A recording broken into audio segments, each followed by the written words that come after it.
Hello ក៏ដូចជាសួស្តីប្រិយមិត្តអ្នកនរគ្នាស្វាគមន៍មកកាន់វីដេអូថ្មីយ៉ាងថ្ងៃនេះយើងមកសម្រាប់រឿងតទៀតហើយប៉ុន្តែមុនចូលដល់វីដេអូសង្ឃឹមថាអ្នកនរគ្នាមិនចិត្តអាក្រក់ជួយចុចមេដៃហើយកុំភ្លេចចុច Sub Channel ខ្ញុំម្នាក់មួយផងយើងកុំឲ្យខាតពេលវេលាយូរតោះយើងចូលទៅវីដេអូយើងទាំងអស់គ្នាផ្ដាល់តែរឿងរបស់យើងនឹងយើងក៏បានឃើញហើយថាពួកអាដែងខូចហ្នឹងក៏បាននាំលោកគ្រូយើងទៅ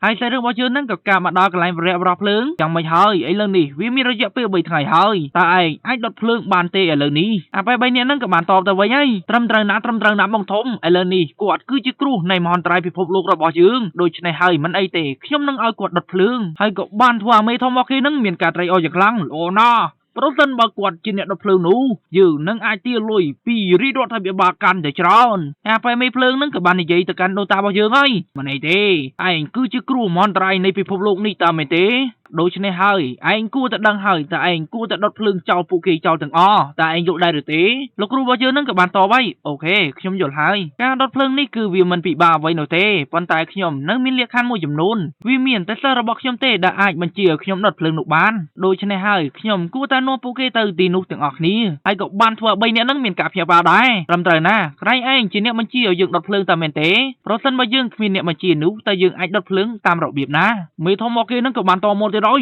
ល្អណាស់ប្រសិនបើរឿងនេះវាដូច្នេះនោះហើយតោះយើងឆាប់ទៅចាប់ការវាឲ្យលឿនទៅហើយយើងក៏បានឃើញហើយថាក្មេងខូចគុណសិស្សរបស់គ្រូចិនរបស់យើងនឹងគឺថាចិត្តមិនចង់ទេក៏បាននឹកឃើញហើយអំពីសិស្សច្បងធំដែលគេបានព្រៀនប្រដៅមិញហ៎ហើយគេនឹងក៏បាននិយាយទៅកាន់មេធំថាលោកម្ចាស់តើលោកម្ចាស់អាចទុកពេលវេលាឲ្យខ្ញុំបានទេខ្ញុំនឹងរកប្រាក់ហើយខ្ញុំនឹងបោះបង់ភារកិច្ចមួយនេះចោលហើយខ្ញុំសន្យាថាខ្ញុំនឹងរកប្រាក់ដើម្បីសងបំណុលរបស់លោកម្ចាស់ឲ្យទាល់តែបានលៀមនឹងមេធំមកគេនឹងក៏បានតមាត់វិញហើយប្រដេផ្ដាអាចឲ្យមកទៀតតែឯងនឹងទេថាឯងជាពាក្យលុយរបស់យើងប៉ុន្មានថាឯងគេទេថាឯងអាចរកលុយមកសងយើងវិញបានរួចហើយបរោះភ្លើងយើងនឹងអត់មានចាំយូរទេក៏បានមកតកាន់កូនសិស្សរបស់លោកគ្រូរបស់យើងណាភ្លាមតែម្ដងពិតជាសម្រាប់ពិតមែនឯងនេះមើលទៅកាន់តែគ្មានប្រយោជន៍ហើយគ្រាន់តែរឿងបន្តិចបន្តួចបែបនេះមើលទៅឯងចិត្តដូចជាមនុស្សស្រីអញ្ចឹងគ្មានប្រយោជន៍នោះទេខ្ញុំត្រូវតែធ្វើវាដោយខ្លួនឯងហើយយើងក៏បានឃើញហើយថាបរោះភ្លើងរបស់យើងនឹងបំរុងតែដុតមណ្ឌលកុមារកំព្រានឹងភ្លាមណាប៉ុន្តែភ្លាមនឹងមានណាស្រាប់តែកូនសិស្សរបស់លោកគ្រូចិនរបស់យើងនឹងក៏បានហក់មកវាយបរោះភ្លើងរបស់យើងហើ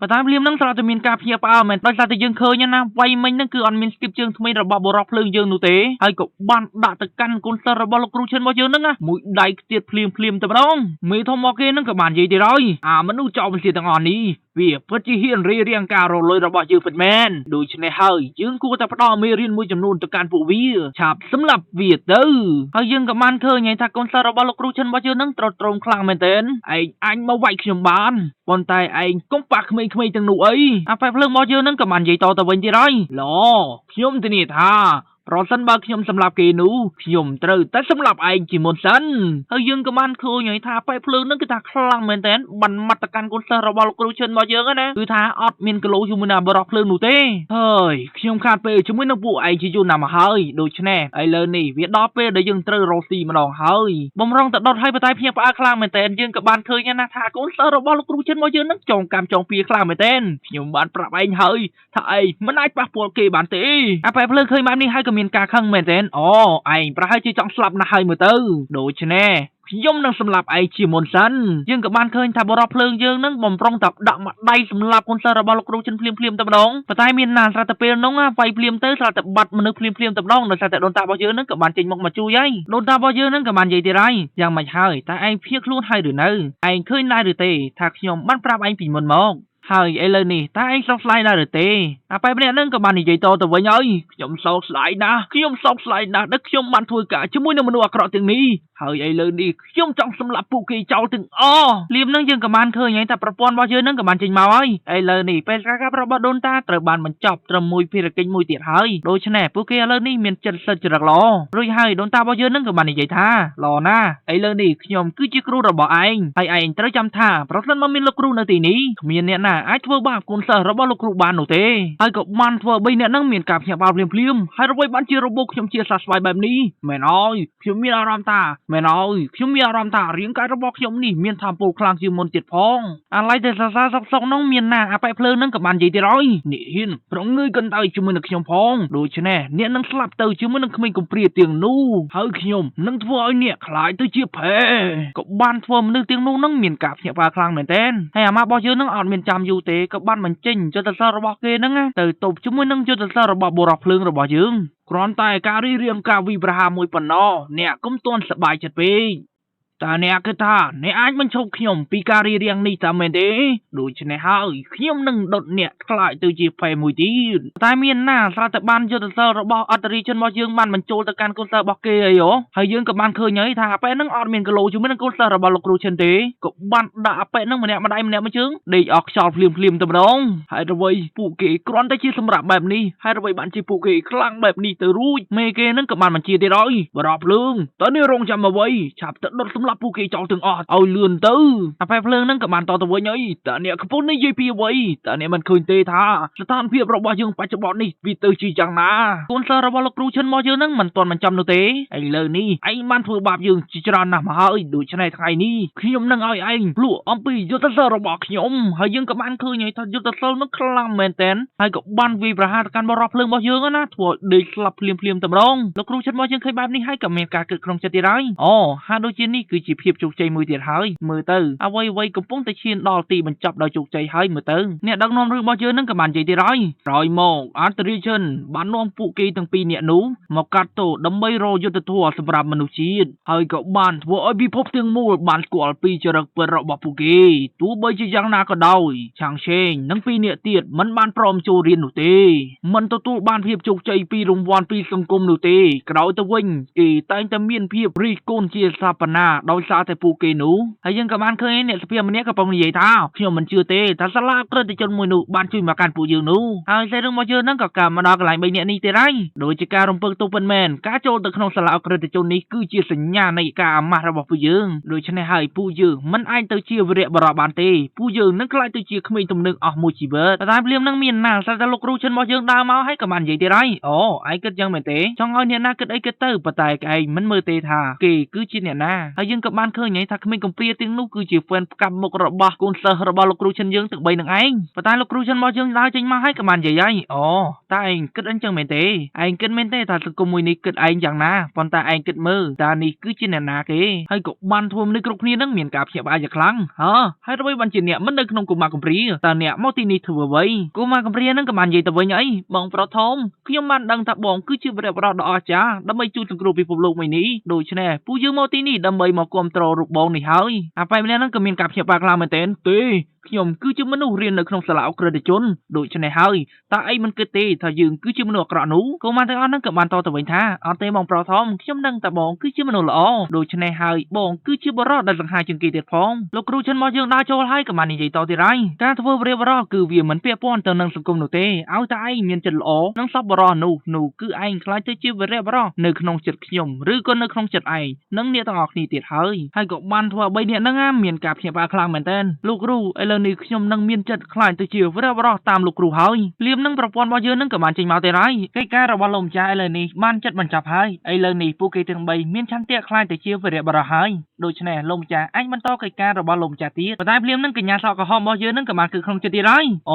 ូវាពិតជាគួរចាប់អារម្មណ៍ពិតមែនខ្ញុំនឹងមិនអនុញ្ញាតឲ្យសេចក្តីប្រាថ្នារបស់អ្នកបានសម្រេចនោះទេតែរឿងរបស់យើងនឹងក៏កាបមកដល់កន្លែងលោកគ្រូចិនរបស់យើងនឹងក៏បានដើរចូលសាលាហើយអូសួស្តីគុណសិស្សទាំងអស់គ្នាថ្ងៃនេះខ្ញុំមានអារម្មណ៍ថារីករាយណាស់ដូច្នេះនិយាយមិនទាន់ចប់ផងយើងក៏បានឃើញហើយថាគុណសិស្សទាំងអស់នឹងក៏បានបើកការវាយប្រហារទៅកាន់លោកគ្រូចិនតែអ្នកនរគ្នាដូចដឹងអញ្ចឹងថាលោកគ្រូចិនរបស់យើងនឹងមិនមែនជាអត់ណាបើកការវាយប្រហារឲ្យបែរជាត្រូវខ្លួនឯងវិញភ្លាមនឹងកញ្ញាសក់ក្រហមរបស់យើងឃើញបែបនេះហើយក៏មានការសប្បាយចិត្តជាខ្លាំងលោកគ្រូអ្នកពិតជាគួរឲ្យចាប់អារម្មណ៍ពិតមែនអ្នកហាក់បីដូចជាទុកចិត្តចំពោះសិស្សរបស់អ្នកណាដូច្នេះហើយថ្ងៃនេះខ្ញុំនឹងប្រើពួកគេដើម្បីសម្លាប់អ្នកបើមិនដូច្នេះនោះទេអ្នកត្រូវតែស្ដាប់បង្គាប់របស់ខ្ញុំហើយយើងក៏បានឃើញថាកញ្ញាសក់ក្រហមរបស់យើងនឹងក៏បានចេញយុទ្ធសាស្ត្រទៅគ្រប់គ្រងរាងកាយរបស់គុណសិស្សទាំងអស់ហ្នឹងហើយតែលោកគ្រូចិនរបស់យើងនឹងក៏បាននិយាយទៀតហើយអូវាហាក់ដូចជាអ្នកមិនយល់ពីកម្លាំងរបស់ខ្ញុំនោះទេហើយយើងក៏បានឃើញថានៅទីនោះភ្លាមនឹងក៏បានបែកបាក់ដោយសារយុទ្ធសាស្ត្ររបស់អន្តរជាតិរបស់យើងហើយកញ្ញាសក់ក្រហមរបស់យើងនឹងក៏បាននិយាយតិចថាឥឡូវនេះខ្ញុំចាញ់ហើយអញ្ចឹង ตอนนี้สำหรับขิวเมาปะตายมีนน่ะใส่ตะโดนตาบ่เยอะนึงกับบานตัวกับบาไลโอเคเรื่องนี้ก็จะเรื่องขมิ้นตะจอย่างนามันขิวนึงดาวินัยเนี่ยเอาสมาร์ทนาเรียนรอเยอะเปลหมวยคายให้กับบานทั่วกันยาบ่เยอะนึงเหมือนการเงยชอยจักครั้ง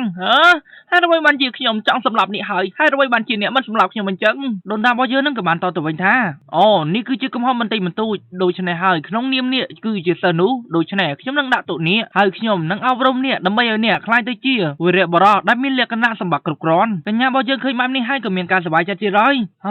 ทำไมกวนมันสำหรับขยมเฮยถ้าเอ็มเตียงกอดจ้องเอาขยมคลายตะเจียวเรียบรอเสร็จพองโดยชแน่ขยมเป็นจัดอมปีเรื่องนี้นะเลี่ยมนั่งประพรบ่เยอะนั่งกับมันจริงไหมสมมติแต่การหลงจ้าไอเลนี่แผนการระบาดลมจ้าปรามตระบ้านมันจับเฮยในสอตรมแต่มวยเตียดปนน้องเฮยเนียงก็บ้านสำรายอมปีเป็นกิจกรรมนี้ได้โดนตาเคยแบบนี้ให้กับเมียนการเงยชอคลางเหมือนเต้นเกี่ยวเหมือนตอนมันเฟื่อไว้พองให้ใบบ้านจีเบียบ้านสำรายโดยแต่เฮยรุยให้เนี่ยนอนรู้บ่เยอะนั่งกับบ้านใหญ่เตียดไหมกลายหมอกกินยาสอกกระหอมเราบ่เยอะนั่งกับบ้านรีบจำคลุ่นจิมนุษย์ตรมเตอเฮ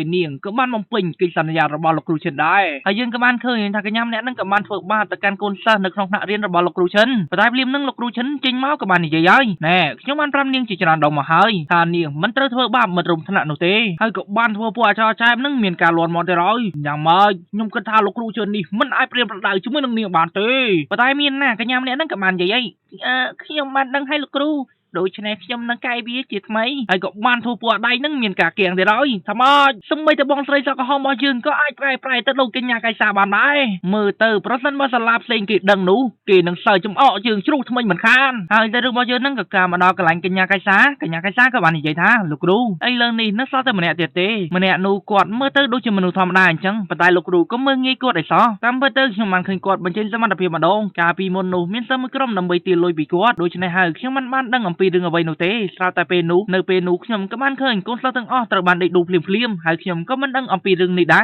โดยชนะหายขยมก็ท่ากอดคือเชื่อมนุษย์ดำเนินกรูถนัดมันพอดโดยชนะลูกครูก็มึงงี้กอดไอ้ซองไอ้กับบ้านทัวลูกครูฉันมาเจอหน้าเหมือนกาเกิดคงจะติดได้ไอ้ก็ยังมาเจอหน้ากับบ้านมันต่อตีได้ลูกครูตอนนี้เรียบจำการสำนักขนมระยะเปรียบดอกไงให้หรือเนื้อ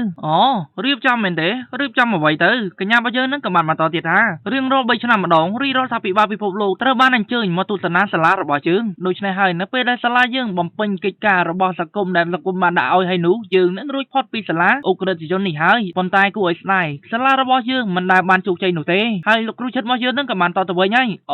ก็มารำลูกครูนาทีนี้ให้มีเรื่องไอ้ตรึกวาลเต้ไอ้ร้องจำมือตื่นถ้าลูกครูนั่งทั่วไว้มันต่อทีให้เรื่องมาเยอะนั่งยำสมไปจับรำนังสันยังประสันบักนี้ยืงจำมือเปียโต้คอมพลีทคอมเมนต์ในกรองวิโต้ยังมาดังพองยังปียมาเรียนสบายเรื่องจำจุกนี้วิโต้ใครยำคันพอนั่งโดยสายเฉนยำจอกกูปีไรนี่ยังเอ้ยยำใหญ่แม่นรำทั่วไปเลยเล่นจอกกูปีไรจัง